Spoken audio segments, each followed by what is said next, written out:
Hey gang, hope you're all doing well. What have you been up to these days during all this quarantine stuff?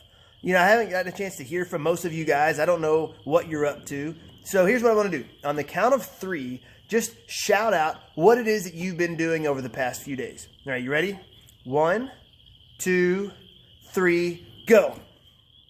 Wow, no kidding. I have no idea what you said because this is a camera and it only goes one way. So I don't know what you said. I hope you did something cool and I hope you said something amazing and wonderful, but who knows.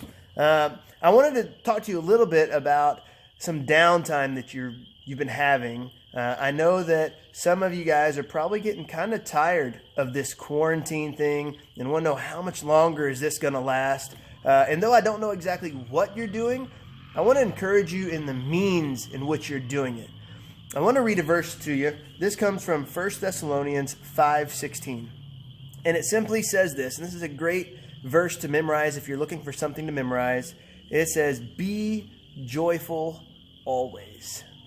Be joyful always. So go into your parents and ask, have I been joyful the past few days? Just see what they say. I know that all of them are going to say, yes, y'all have been perfect angels. You've been so kind and loving and giving and helpful around the house. I know all of your parents are going to say that. But ask them, have I done it joyfully? And really, how can you do everything joyful? Be joyful always. Thankfully, the next few verses gives us some indication on how to do that. Verse 17, it goes on to say, pray continually. So always be in a spirit of prayer, especially in this downtime. Take some time to pray and ask God to help you. But pray continually. And then verse 18, give thanks in all circumstances, for this is God's will for you in Christ Jesus. Give thanks in all circumstances. I know some of you, again, you're like, I don't really have a whole lot to give thanks for.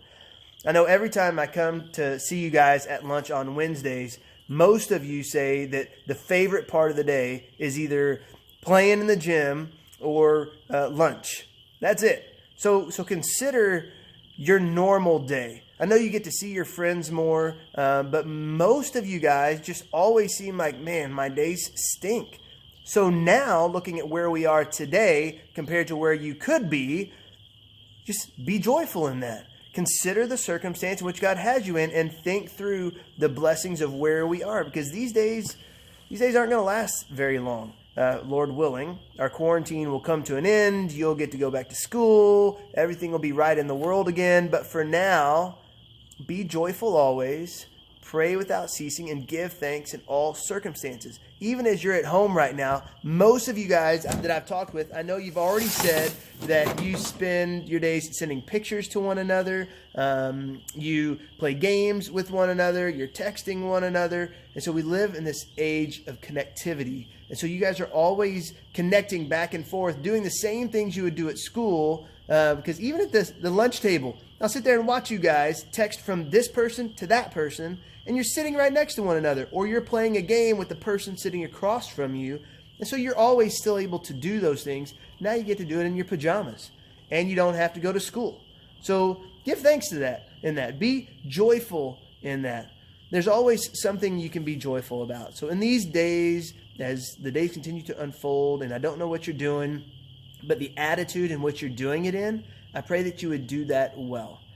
It's a beautiful day today. I'm actually out sitting in my shop right now, getting ready to jump on the tractor. Why? Because I can, and I'm gonna.